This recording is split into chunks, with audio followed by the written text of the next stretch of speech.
আসসালামু আলাইকুম। আপনাদের সকলকে অনেক অনেক ধন্যবাদ উপস্থিত হওয়ার জন্য।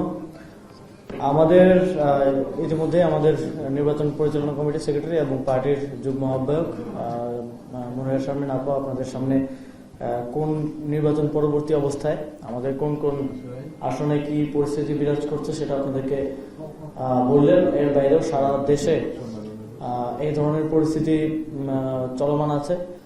শুধু যে বিরোধী দল বিরোধী জোটের নেতাকর্মীদের উপরে এ ধরনের হামলা হচ্ছে তা নয়, তাদের নিজেদেরও যেখানে বিদ্রোহী প্রার্থী ছিল সেখানেও বিদ্রোহী প্রার্থীকে ভোট দেওয়ার কারণে হামলা, মারধর করা, আহত করা, বাড়িঘর জ্বালিয়ে দেওয়া, এই ধরনের এক পাশবিক সময়ের মধ্যে দিয়ে আমরা যাচ্ছি। মানে মনে হচ্ছে দেশে কোনো যুদ্ধ লেগেছে এবং এমন একটা পরিস্থিতি তৈরি হয়েছে। এটা খুবই দুঃখজনক। বাংলাদেশের গণতন্ত্রের জন্য বাংলাদেশের আমরা যেটা দেখেছি যে নির্বাচনের দিন বাংলাদেশে কোনো প্রকার খুনাখুনি ছাড়া এটা মনে হয় একটা নির্বাচন যেখানে কোনো প্রকার লাশ পড়েনি। যদিও আজকে আমরা নির্বাচন পরবর্তী সময়ে এসে আমরা সেটা বলতে পারছি না। নির্বাচনের ফলাফল ঘোষণার পর থেকেই এই সন্ত্রাসী কার্যক্রম শুরু হয়ে গিয়েছে। আমরা দেখেছি যে বিএনপির একজন বিদ্রোহী প্রার্থীর কর্মীকে হত্যা করা হয়েছে এবং বিভিন্ন জায়গায় আমাদের প্রায় প্রত্যেকটি আসনেই যেখানে জাতীয় নাগরিক পার্টি কন্টেস্ট করেছে সেখানে আমাদের নেতাকর্মীদের উপর হামলা করা হচ্ছে এবং যেখানে আমরা নির্বাচনে অংশগ্রহণ করিনি, আমাদের জোটের প্রার্থী অংশগ্রহণ করেছে সেখানেও হামলা করা হচ্ছে। তবে এই মুহূর্তে আমি আমাদের যে নির্বাচনে অংশগ্রহণ এবং নির্বাচনে যে আপডেট সেটা আপনাদেরকে দিতে চাই। জাতীয় নাগরিক পার্টি ত্রয়োদশ জাতীয় সংসদ নির্বাচনে মোট 30টি আসনে আমরা প্রতিদ্বন্দ্বিতা করেছি। আমরা 11 দলীয় জোটের পক্ষ থেকে 30টি আসনে প্রতিদ্বন্দ্বিতা করেছি। তার মধ্যে আমরা আমাদের 6 জন প্রার্থী নির্বাচিত হয়েছেন এবং 30টি আসনে আমাদের মোট এখন পর্যন্ত যে প্রাপ্ত ভোটের সংখ্যা সেটা হচ্ছে 22,70,32 ভোট, যা কাস্টিং ভোটের প্রায় 3.5% মতো। এবং আমাদের যে 6 জন প্রার্থী বিজয়ী হয়েছেন আমরা পার্টির পক্ষ থেকে আজকে অফিসিয়ালি তাদেরকে অভিনন্দন জানাচ্ছি। এবং আমাদের এর বাইরেও আমরা বিশ্বাস করি অন্তত 3টি আসনে আমরা বিজয়ী হয়েছিলাম, যেখানে রেজাল্ট টেম্পারিং এর মাধ্যমে আপনারা দেখেছেন যে 8 ঘন্টা 9 ঘন্টার বিভিন্ন নাটকীয়তার মধ্য দিয়ে বিভিন্ন নতুন ব্যাখ্যার মধ্য দিয়ে আমাদের বারবার কাউন্ট করে করে আমাদের প্রার্থীদের ভোট কমিয়ে তাদেরকে হারানো হয়েছে। সেটা হচ্ছে ঢাকা 8 আসন, যেখানে আমাদের পার্টির মুখ্য সমন্বয়ক নাসিরউদ্দিন পাটোয়ারি প্রার্থী ছিলেন, পঞ্চগড় 1 যেখানে আমাদের সাজিদ আলম প্রার্থী ছিলেন এবং দিনাজপুর 5 আসন ডক্টর আব্দুল আহাদ প্রার্থী ছিলেন। এই আসনগুলোতে আমরা মনে করি যে আমরা বিজয়ী হয়েছি, কিন্তু রেজাল্ট টেম্পারিং এর মাধ্যমে সেখানে খুবই অল্প মার্জিনে আমাদেরকে পরাজিত দেখানো হয়েছে। তবে এই আসনগুলোতে আমাদের প্রার্থীরা তারা রিভিউ আবেদন করছেন, ভোট পুনর্গণনার আবেদন ইতিমধ্যে করেছেন। আমরা আশা করব যে নির্বাচন কমিশন সেটা সুষ্ঠুভাবে সেই আবেদন গ্রহণ করবেন এবং সেটা সম্পাদন করবেন। আমরা অত্যন্ত শঙ্কার সাথে দেখলাম গতকালকে সারাদিন ভোট গ্রহণের বিষয়ে আমরা সন্তুষ্ট থাকলেও আমরা আপনাদেরকেও জানিয়েছিলাম যে আমরা ভোট গ্রহণের যে প্রক্রিয়া এবং সেটা নিয়ে আমরা কিছু কিছু আসনে কিছু কিছু কেন্দ্রে সমস্যা থাকলেও আমরা সেটা সার্বিকভাবে আমরা সেটা নিয়ে আমরা সন্তুষ্ট ছিলাম এবং সেটা আমরা আপনাদেরকে জানিয়েছি। কিন্তু ভোট গ্রহণের পরেই মূল নাটকীয়তা শুরু হয়। প্রথম 2 থেকে 3 ঘন্টা আমরা দেখছিলাম যে 11 দলীয় জোট প্রায় নিরঙ্কুশভাবে যতগুলো কেন্দ্রের ফলাফল আসছিল সেগুলোতে এগিয়ে ছিল, কিন্তু তখনই আমরা তারপর থেকে এক ধরনের ট্রানজিশন দেখতে পেলাম। তারপর থেকে আমাদের যে কেন্দ্রগুলোতে আমরা ভালো ফল করছিলাম সেই কেন্দ্রগুলো ফলাফল আটকে দেওয়া হচ্ছিল, সেই কেন্দ্রগুলো ঘেরাও করা হচ্ছিল বিএনপির নেতাকর্মীদের, ছাত্রদলের নেতাকর্মীদের দ্বারা।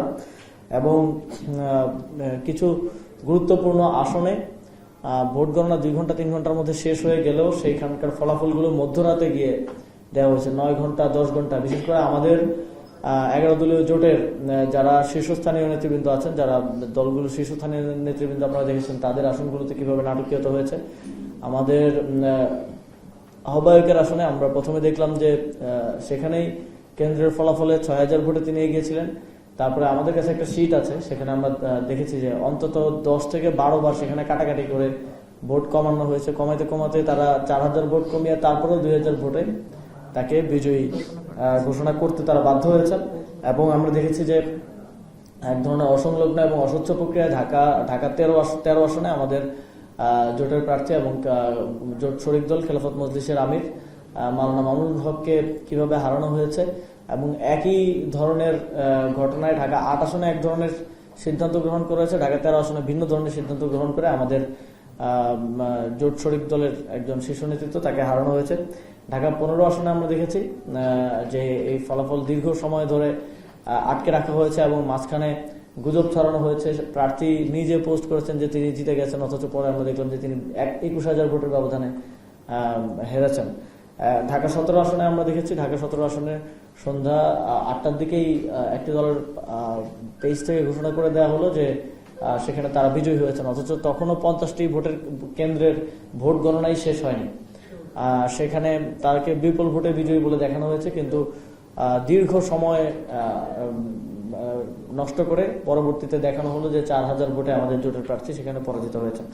তো এরকম আমরা মনে করি যে সারা দেশে এই নির্বাচনে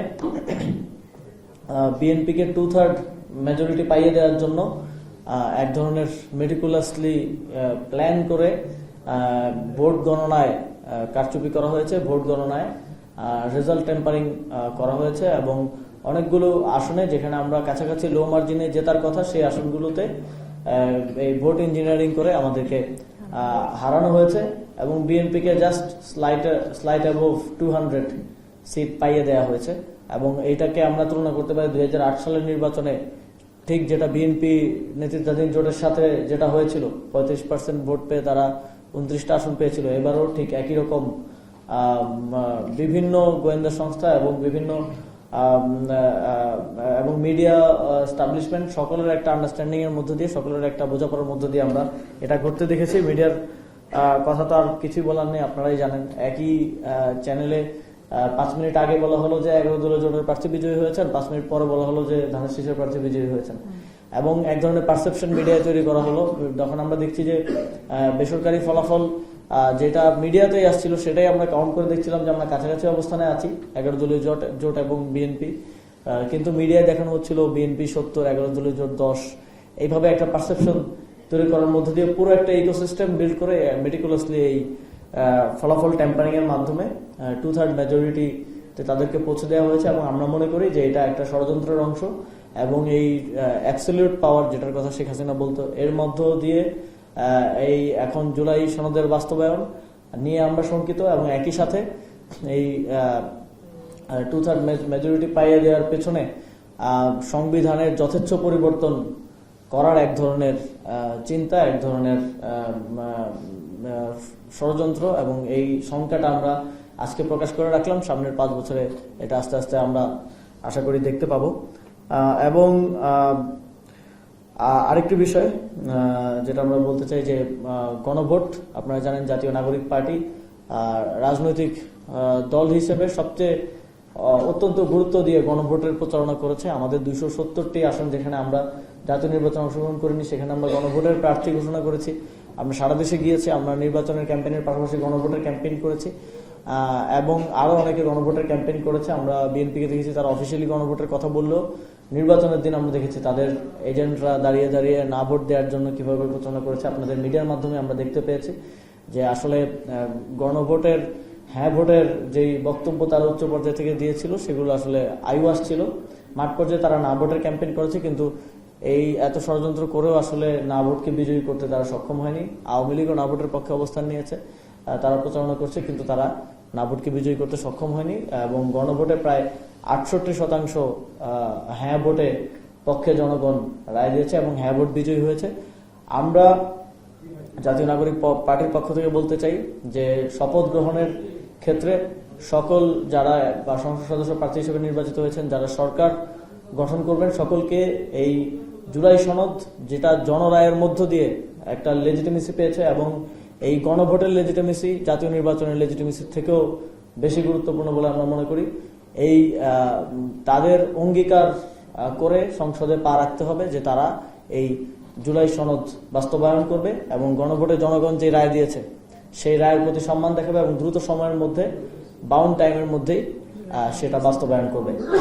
আমরা দেখছি যে বিএনপি নির্বাচিত হওয়ার সাথে সংখ্যাগরিষ্ঠতা পাওয়ার সাথে সাথে আওয়ামী লীগের কার্যক্রম শুরু হচ্ছে এবং বিএনপির বিভিন্ন প্রার্থীরা নেতা কর্মীরা আমরা দেখছি যে আওয়ামী লীগের পার্টি অফিস যেটা 1.5 বছর ধরে বন্ধ ছিল সেগুলো উদ্বোধন করছেন। আমরা এটা থেকে স্পষ্টভাবে বোঝা যায় যে আওয়ামী লীগের সাথে এক ধরনের গোপন আন্ডারস্ট্যান্ডিং এবং আতাতের মধ্য দিয়ে তারা নির্বাচনে জয়লাভ করতে পেরেছেন। যেহেতু আমাদের কাছে প্রাপ্ত এখনকার তথ্য অনুযায়ী আমরা খুব বেশি পার্থক্য 11 দলীয় জোট এবং বিএনপির প্রাপ্ত ভোটের মধ্যে নেই, সেটা আপনারা জানেন।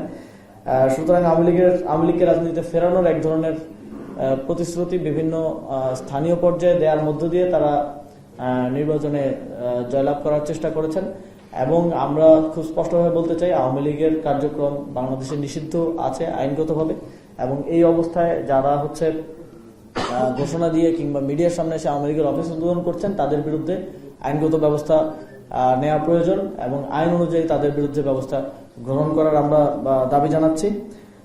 আমাদের পক্ষ থেকে রিভিউ আবেদন করা হয়েছে কয়েকটি আসনে এবং আমরা দেখছি যে সারা দেশে যেই হামলার ঘটনা একটু আগে বিবরণ করা হলো এবং এর বাইরেও 300 আসনে যেই হামলার ঘটনা চলছে, যেই লুটপাট চলছে, যেই সন্ত্রাসী কার্যক্রম চলছে, এগুলোর বিষয়ে আইন শৃঙ্খলা রক্ষাকারী বাহিনীকে দ্রুত কার্যকর ব্যবস্থা গ্রহণের আমরা দাবি জানাচ্ছি এবং আমরা চাই না কোনো খারাপ পরিস্থিতির মধ্য দিয়ে গণতান্ত্রিক উত্তরণটা হোক। আপনারা জানেন আমাদের অনেক অভিযোগ থাকা সত্ত্বেও আমরা সবসময় এই গণতান্ত্রিক রূপান্তরটাকেই সর্বোচ্চ প্রায়োরিটি দিয়ে নির্বাচন কমিশন সহ সরকারকে সর্বোচ্চ সহযোগিতা করে আমরা এসেছি এবং এই ধরনের কার্যক্রম যদি চলতে থাকে সারা দেশে বিরোধী দল বিরোধী মতের উপর যদি হামলা হত্যা তারপর দমনপীড়ন যদি চলতে থাকে আবারও যদি সেই আমরা 5ই আগস্টের পূর্ববর্তী সময়ের মতো দেখি 2024 সালের নির্বাচনের পর আমরা এরকম দেখেছি, 2018 সালের নির্বাচনের পর আমরা এরকম দেখেছি, যদি এটাই চলতে থাকে তাহলে 11 দলীয় জোট কঠোর রাজপথের কর্মসূচি গ্রহণ করতে বাধ্য হবে। ইতিমধ্যে 11 দলীয় জোটের আমাদের একটা মিটিং ছিল, মিটিং এর পরেও ওনারা আমাদের 11 দলীয় জোটের নেতৃবৃন্দ সেখানে মিডিয়ার সাথে কথা বলেছে, দেশবাসীকে এই মেসেজটা ক্লিয়ার করেছে যে আমরা এই ধরনের অসঙ্গতি, এই ধরনের হামলা এবং দমনপীড়ন চলতে থাকলে আমরা রাজপথের কর্মসূচির দিকে যেতে বাধ্য হব। আমাদেরকে বাধ্য করবেন না, আমরা চাই সুষ্ঠুভাবে এই গণতান্ত্রিক রূপান্তরের যেই সময় আমরা আছি সেটা যেন আমরা পার করে যেতে চাই এবং আমরা বাংলাদেশের জনগণের প্রতি আহ্বান জানাতে চাই যে আপনারা দেখে রাখুন যে এই ভোটাধিকার দীর্ঘ যেই ভোটাধিকারের জন্য আমরা অপেক্ষা করছিলাম এবং আমরা যেই জনগণের ভোটাধিকার প্রয়োগের জন্য আজ বাংলাদেশের জনগণের উপর যে দমন পীড়ন নেমে এসেছে, যারা ধানের শীষে ভোট দেয়নি তাদের বাড়িঘর জ্বালাও পোড়া করা হচ্ছে, এই বিষয়গুলো বাংলাদেশের জনগণের দেখে রাখা উচিত। তো আপনাদের আর কোনো প্রশ্ন থাকলে করতে পারেন, তারপর আমরা শেষ করব। আপনি বলছিলেন যে নির্বাচনে কারচুপি হয়েছে এবং 2008 সালের নির্বাচনের মধ্যে তাহলে কি ডক্টর ইউনূসের যে প্রতিজ্ঞা ছিল বা প্রতিশ্রুতি ছিল সুষ্ঠু নির্বাচন করার, তাহলে কি ডক্টর ইউনূস সুষ্ঠু নির্বাচন করলে ব্যর্থ হতো? আমরা মনে করি ডক্টর মোহাম্মদ ইউনূসের সরকার এবং নির্বাচন কমিশন ভোট গ্রহণটা মোটামুটি কিছু বিচ্ছিন্ন ঘটনা ছাড়া সুষ্ঠুভাবে সম্পন্ন করতে পেরেছেন, কিন্তু ভোট গণনার সময়টাতে এবার খুব ডিফারেন্ট ওয়েতে, অন্যান্য সময় আমরা দেখতাম যে ভোট গ্রহণেই কারচুপি হতো, কেন্দ্র দখল হতো, ম্যাসিভ প্রক্রিয়া, কিন্তু এবার ভোট গণনাতে এক ধরনের ট্যাম্পারিং হয়েছে যার অনেক ধরনের প্রমাণ আমরা ইতিমধ্যে পেয়েছি। তো আমরা ভোট গণনার ক্ষেত্রে এবং ফলাফল প্রকাশের ক্ষেত্রে অবশ্যই বলবো যে সরকার এবং নির্বাচন কমিশন সহ যারা সংশ্লিষ্ট কর্তৃপক্ষ তারা ব্যর্থতার পরিচয় দিয়েছেন এবং আমরা এখন অনেকগুলো আসনে আমরা রিভিউর আবেদন করা হয়েছে এবং করছি, আমরা সেগুলোর ক্ষেত্রেও তারা কিভাবে সেই বিষয়গুলো নিষ্পত্তি করেন সেটা অবজার্ভ করছি। আসিফ ভাই, আপনি বলেছেন যে প্ল্যানের মধ্যে দিয়ে এই নির্বাচনের মাধ্যমে বিএনপিকে টু-থার্ড দেওয়া হয়েছে, আপনি কাকে মনে করছেন যে এই প্ল্যানের অংশ, মানে প্ল্যানারটা কি? এই প্ল্যানের অংশ আসলে অনেকেই, আমি যেটা বললাম যে এখানে অনেক পুরো একটা ইকোসিস্টেমের মধ্যে দিয়ে প্ল্যানটা বাস্তবায়ন করা হয়েছে। এখানে মিডিয়া এক ধরনের রোল প্লে করেছে, এক ধরনের বিতর্কিত রোল প্লে করেছে। কালকে আমরা দেখেছি, কালকে একদম মেইন স্ট্রিম মিডিয়াতে গুজব ছড়ানোর উদাহরণ আমরা দেখলাম। তারপরে এখানে সরকারি কর্মকর্তারা যারা নির্বাচনের বিভিন্ন দায়িত্বে ছিল তারা এক ধরনের রোল প্লে করেছে, বিভিন্ন গোয়েন্দা সংস্থা এক ধরনের রোল প্লে করেছে। তো এক ধরনের এই সকল শক্তির সাথে এক ধরনের আন্ডারস্ট্যান্ডিং এর মধ্য দিয়ে এই গতকালকে এই 2/3 মেজরিটি পাইয়ে দেওয়ার যে প্ল্যানের কথা আমরা বলছি সেটা বাস্তবায়ন করা হয়েছে। এবং আমরা শঙ্কা করছি যে এই ক্ষমতার অপব্যবহার সামনের দিনে আমরা দেখতে পাবো। আওয়ামী লীগের সময় আমরা দেখেছি কিভাবে একজন ব্যক্তির কারণেও আইন পরিবর্তন করা হয়েছে, সংবিধান পরিবর্তন করা হয়েছে, শেখ হাসিনার অ্যাবসলিউট পাওয়ারের কি ধরনের অপপ্রয়োগ করা হয়েছে। আমরা আশা করছি সেটা যেন আমাদেরকে দেখতে না হয়, আমরা যেন একটা নতুন বাংলাদেশ দেখতে পারি, সেটাই আমাদের প্রত্যাশা থাকবে। জনকল্যাণের জন্য এবং জনগণের জন্য যদি কেউ সরকার কাজ করতে চায়, পরবর্তী সরকার, আমাদের তার প্রতি সহযোগিতা থাকবে। কিন্তু জনগণের বিরুদ্ধে কিছু করতে গেলে সেক্ষেত্রে আমরা সকল প্রক্রিয়ায় তার বিরোধিতা করব, রাজনৈতিকভাবে তার বিরোধিতা করব। আসিফ মাহমুদ, আমি জানি দূরবীন নিউজে কাজ করছি। আপনি বলেছেন যে 11 দলীয় জোটের যে পরবর্তী কর্মসূচি দেওয়ার একটা কথা বলেছিলেন। আসলে এই কর্মসূচিগুলো কেমন হবে? রাস্তা সারা বাংলা ব্লকে নাকি আগেকার দিনের মতো হরতাল করে? কেমন সেটা আমাদের 11 দলীয় জোটের ফোরামে আলোচনার মাধ্যমে আমরা নির্ধারণ করবো এবং আপনাদেরকে জানাবো।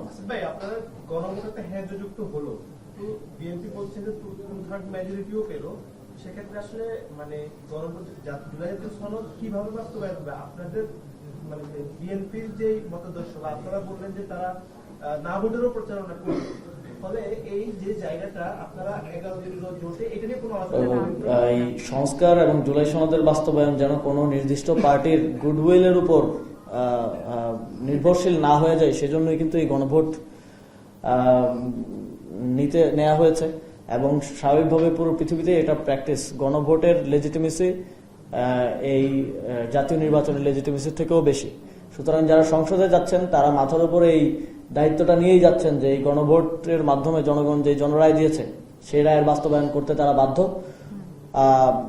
এবং আমরা বিশ্বাস করি যে তারা নিজেরাও জুলাই সনদে স্বাক্ষর করেছে এবং আমরা বিশ্বাস করতে চাই যে তারা জনরায় বাস্তবায়ন করবে। এবং তারা যদি জনরায় বাস্তবায়ন না করে তাহলে 68% মানুষ যারা গণভোটে হ্যাঁ ভোট দিল এবং গণভোট জয়যুক্ত হলো এবং সেটা নির্বাচিত দলের থেকেও আরো অধিক ভোট পেয়ে এই বাংলাদেশের জনগণকে অবজ্ঞা করা হবে এবং তাদের আর কোনো লেজিটিমেসি থাকবে না এই দেশের জনগণকে প্রতিনিধিত্ব করার। ধন্যবাদ আপনাদেরকে। আসসালামু আলাইকুম। কালার এক্সপার্ট এবং ডার্ক জ্যাপ সমৃদ্ধ অরিক্স অ্যাডভান্স ডিটারজেন্ট পাউডার আপনার লন্ড্রি এক্সপার্ট।